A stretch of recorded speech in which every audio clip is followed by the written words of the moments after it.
Next is the requirements of auditor by the newly established limited company.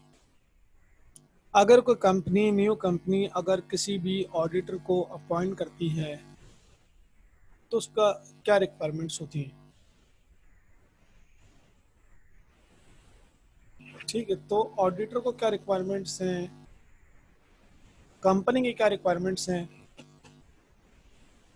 फिलहाल auditor के appointment के लिए auditor को ये डॉक्यूमेंट्स चाहिए होते हैं। जब किसी भी कोई भी कंपनी ऑडिटर को अपॉइंट करती है तो ऑडिटर को ये डॉक्यूमेंट्स चाहिए, ये रिक्वायरमेंट्स है उसकी। फर्स्ट रिक्वायरमेंट ये ऑडिटर की होती है कि अपॉइंटमेंट कॉपी, मुझे अपॉइंटमेंट कॉपी दीजिए आप कि मेरा जो अपॉइंटमेंट किया है शेयर होल्डर्स की मीटिंग में, जो मेरा अपॉइंटमेंट हुआ है, मुझे उसकी कॉपी दे दें आप। Second, companies documents. कंपनी के डॉक्यूमेंट्स यानी कौन सी डॉक्यूमेंट्स चाहिए कंपनी के, कि कंपनी जो पब्लिक कंपनी है इसमें 3 मेन डॉक्यूमेंट्स होते हैं। First prospectus, memorandum, article of association. First होता है प्रोस्पेक्टस। प्रोस्पेक्टस वो डॉक्यूमेंट्स होता है या जिसको हम बोलते हैं इनविटेशन कार्ड होता है, जिसमें कंपनी की इंफॉर्मेशन लिखी हुई होती है। कंपनी वो जो डॉक्यूमेंट्स होता है प्रोस्पेक्टस का वो इशू करती है, जो एक्सपेक्टेड इन्वेस्टर्स होते हैं उनको इशू करती है, ताकि वो देखें, वो स्टडी करें कंपनी की फाइनेंशियल पोजीशन को, कंपनी के अंदर इन्वेस्टमेंट करें। प्रोस्पेक्टस कंपनी का। सेकंड होता है article of association. Article of association में कंपनी के तमाम रूल्स और रेगुलेशन को मेंशन किया जाता है कि कंपनी को किस तरह रन किया जाएगा।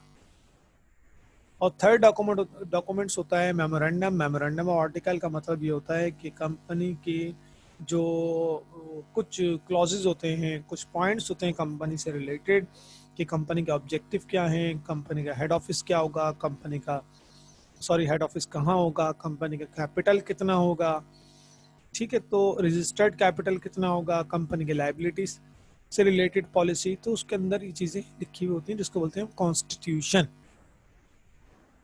कंपनी का आइन है, समझे इस तरह का। तो ये डॉक्यूमेंट्स उसको चाहिए होते हैं ऑडिटर को, कि मुझे कंपनी की prospectus, memorandum and article of association आप दीजिए, उसकी कॉपी दीजिए यानी। ठीक है, तो ताकि ये भी क्लियर हो जाए कि ये कंपनी जो है वो पब्लिक लिस्टेड कंपनी है, पब्लिक लिमिटेड कंपनी है। Third, minutes of book. ये मिनट्स बुक का मतलब होता है कि जो शेयर होल्डर ने मीटिंग की थी और मीटिंग के जो मिनट्स थे या पॉइंट्स थे वो जिस जगह लिखे होते हैं उसकी कॉपी भी चाहिए। मिनट्स का मतलब जो कंपनी की मीटिंग करती है, मीटिंग में जो पॉइंट्स होते हैं उसको मेंशन कर दिया जाता है, वो कहलाते हैं minutes. Fourth is list of books.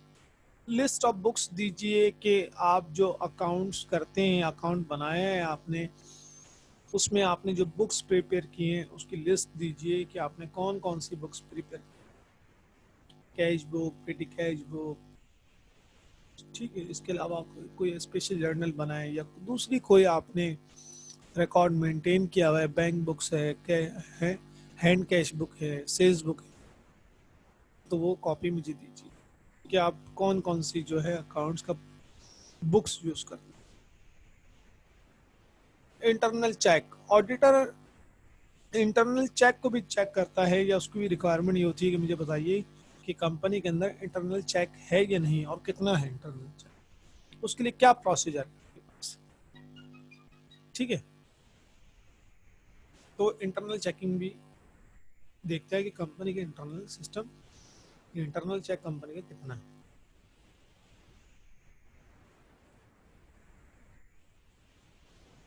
Previous year audited accounts and reports.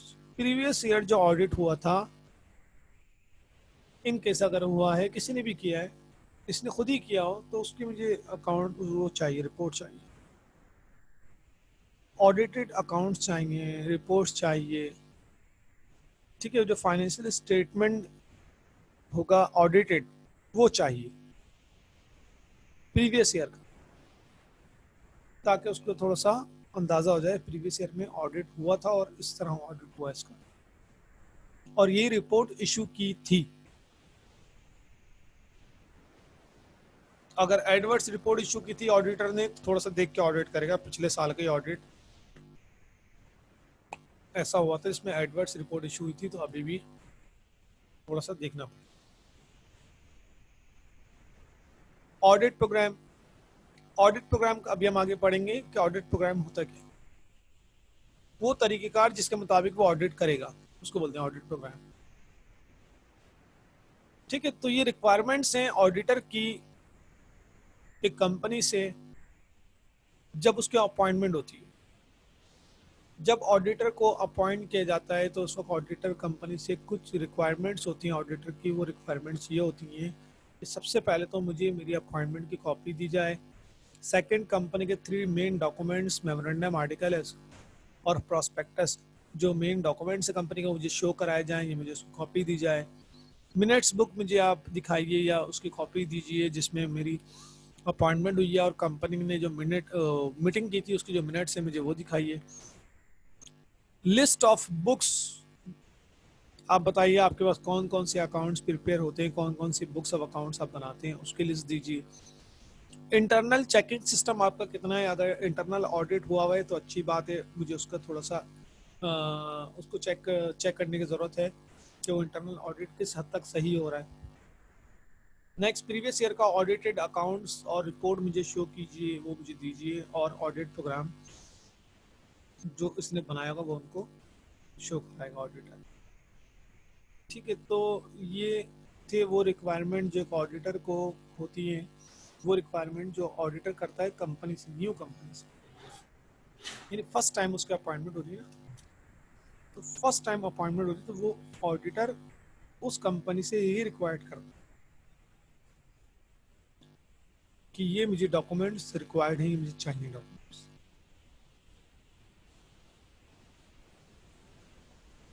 ठीक है, बस ये लास्ट जो है इसको और कंप्लीट कर लें ऑडिट प्रोग्राम को, उसका स्टॉप करेंगे हम। ऑडिट प्रोग्राम क्या होता है? An audit program is a return scheme, एक रिटर्न स्कीम होती है of the exact details of the work to be done by the auditor and his staff connection with particular audit। जब आप किसी auditor को ऑडिट के लिए बुलाएंगे तो ऑडिटर जो है एक रिटर्न स्कीम लेकर आता है कि हमें ये काम करना है, पूरी डिटेल लिखी हुई होती है, ये काम ऑडिटर करेगा, ये उसका स्टाफ करेगा। उसी की बेस पे तमाम रिस्पॉन्सिबिलिटीज को असाइन किया जाता है तमाम जो स्टाफ की, कि अब आपने ये काम स्टार्ट करना है और ये रिस्पॉन्सिबिलिटीज हैं आपकी।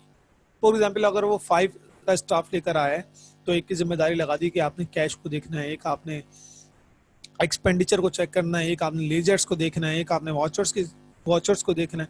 तो इस तरह करके उसने जो है रिस्पॉन्सिबिलिटीज लगा दी सबकी, और फाइनल फिर वो उसका ऑडिट, जो उनका रिजल्ट आएंगे उसके बेस पे वो ऑडिट कर। ठीक है, तो ऑडिट स्कीम क्या है कि रिटर्न स्कीम है audit program. Audit program is a return scheme. किस चीज की रिटर्न स्कीम है? Of the exact details of the work, जिसके अंदर तमाम डिटेल्स लिखी हुई है काम की, जो ऑडिटर और उसका स्टाफ करेगा।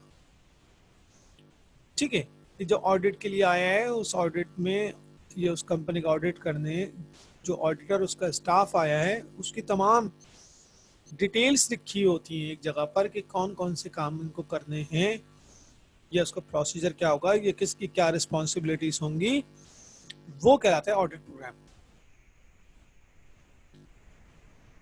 Commencement of a new audit. Audit program should be flexible. It must be capable of being reviewed in view of changing circumstances. Audit program जो है वो फ्लेक्सिबल होना चाहिए। अगर उसको पता चले नहीं इसमें चेंजिंग हो सकती है तो चेंज कर दे। अगर किसी स्टाफ में किसी की रिस्पॉन्सिबिलिटीज चेंज करनी है तो आपने बोला नहीं अब आपकी ये रिस्पॉन्सिबिलिटीज आप इसको छोड़ के आप ये काम करिए। अगर टाइम चेंज करना है, अगर ड्यूरेशन चेंज करना है, उसमें एक चीज़ लिखी हो ना, इस टाइम पर हम ऑडिट करेंगे, ठीक है, इतने घंटे हम काम करेंगे या इतने दिन हम काम करेंगे, इस डेट से इस डेट तक कंपनी का ऑडिट होगा, तो एक चीज़ मेंशन की हुई है। इन केस अगर उसमें चेंजिंग करना चाहें तो चेंजिंग भी हो जानी चाहिए, फ्लेक्सिबल होना चाहिए इतना। सेकेंड है complete list of books of account. उसके बाद complete list of books of account उसके पास मौजूद होनी चाहिए जब ऑडिट करने के लिए बैठे। Study of all books of original entries and ledger. तो तमाम बुक्स और एंट्रीज की और लेजर की जो है वो स्टडी करेगा, ओरिजिनल एंट्रीज की एंड लेजर की स्टडी करेगा पहले। Check the routine, checking and watching. Check करेगा रूटीन की चेकिंग और वॉचिंग, जो है उसको चेक करेगा कि डेली जो वॉचर बनते हैं, डेली जो एक्सपेंडिचर है, डेली जो ट्रांजेक्शन है, उसकी रूटीन क्या है, वो रूटीन चेक करेगा।